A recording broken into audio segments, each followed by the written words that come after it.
footstep, footstep, footstep. Infect, infect, infect. Moonlight, moonlight, moonlight.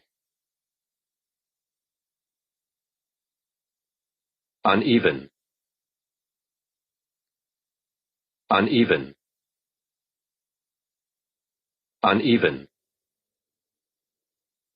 In early April, Colonel Blantyre, the nephew of Earl's, was forced to return to his army group. It was arranged that Reuben would drive him to the town and ride back. For this purpose, I was chosen for the journey. At the station, the colonel put some money into Reuben's hand and said goodbye.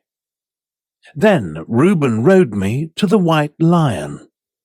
He ordered the stable-keeper to feed me well and have me ready for him at 4 o'clock.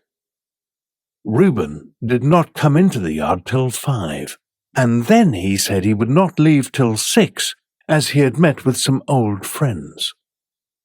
The stable-keeper told him that a nail in one of my front shoes had come loose, and asked if he would have the shoe taken care of.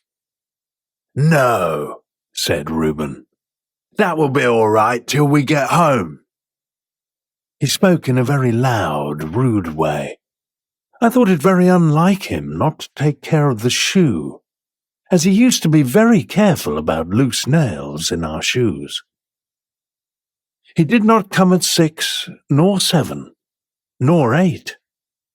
It was nearly 9 o'clock before he called for me with a loud, rough voice. He seemed angry and was rude to the stable-keeper, though I could not tell why. The stable-keeper stood at the door and said, "Have a care, Mr. Smith." But he answered angrily with bad words. Almost before he was out of the town, he began to run.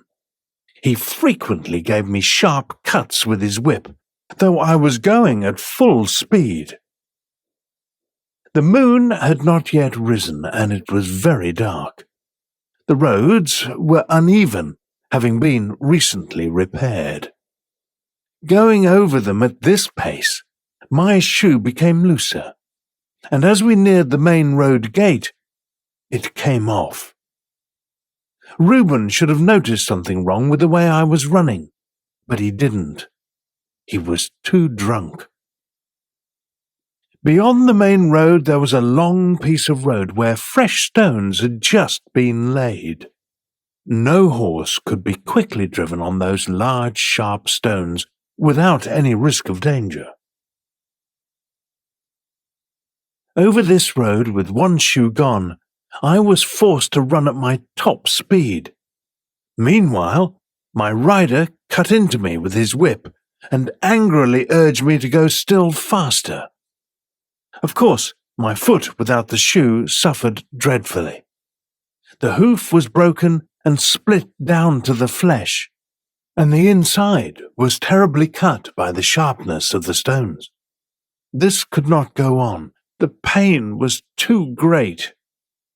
I lost control and fell with violence on both my knees. Reuben was thrown off by my fall, and due to the speed I was going at, he must have fallen with great force. The moon had just risen, and by its light I could see Reuben lying a few yards beyond me. He did not rise. He made one slight effort to do so, and then there was a heavy cry. One more heavy cry came from Reuben. Although he now lay in the full moonlight, I could see no motion. I could do nothing for him nor for myself. How I listened for the sound of horse, or wheels, or footsteps. But the road was not much travelled, and at this time of night we might wait for hours before help came to us.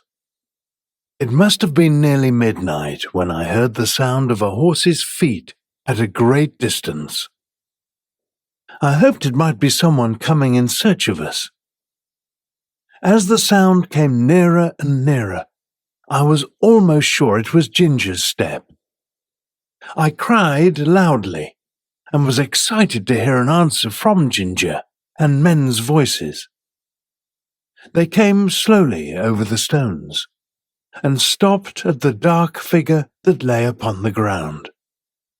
One of the men jumped out and bent down over it. "It is Reuben, Ned," he said, "and he does not move." Ned followed, bent over him and said, "He's dead, Robert. Feel how cold his hands are." They raised him up and his hair was wet with blood. They came and looked at me, and soon saw my cut knees. "The horse has been down and thrown him. Reuben must have been lying here for hours. Odd, too, that the horse has not moved from the place," said Robert. He attempted to lead me forward. I made a step, but almost fell again. "He's bad in his foot as well as his knees. Look here. His hoof is cut all to pieces. No wonder the poor horse fell. Ned, I'm afraid Reuben has some problems. Just think of his riding a horse over these stones without a shoe. He would never do such a thing normally, any more than he would try to ride a horse over the moon. I'm afraid he must be drunk. What must we do? There's the horse to get home as well as the body, and that will be no easy matter." Then they agreed that Robert would lead me, and Ned took the body. When Ned started off very slowly with his sad load, Robert came and looked at my foot again. He took a piece of cloth and bound it closely round, and so he led me home. Robert led me on very slowly, and I walked slowly with great pain. At last I reached my own box and had some corn. After Robert had bound my knees in wet cloths, he tied up my foot in a piece of warm cloth to draw out the heat and to clean it before the horse doctor saw it in the morning. I managed to get myself down on the straw and slept, in spite of the pain. The next day, after the doctor had examined my foot and knees, he said he hoped the joint was not hurt. If it was hurt, I should not be made to work. I believe they did the best to make a good cure, but it was a long and painful one. The flesh of my knees became infected and had to be burned out with a chemical. When at last it was all good, they put very hot water over the front of both knees to get rid of all the hair. They had some reason for this, and I suppose it was all right. As Smith's death had been so sudden, and no one was there to see it, there was an examination of the cause. The stable keeper at the White Lion, with several other people, gave evidence that he was drunk when he started from the hotel. The keeper of the toll gate said he rode at a hard run through the gate, and my shoe was picked up among the stones. The case was quite plain to them, and I was cleared of all blame. 如果你喜欢我的视频，请帮我点赞、订阅、加分享，您的支持就是我最大的动力。If you like this video, please help me to share this video to help others. Thank you for your support.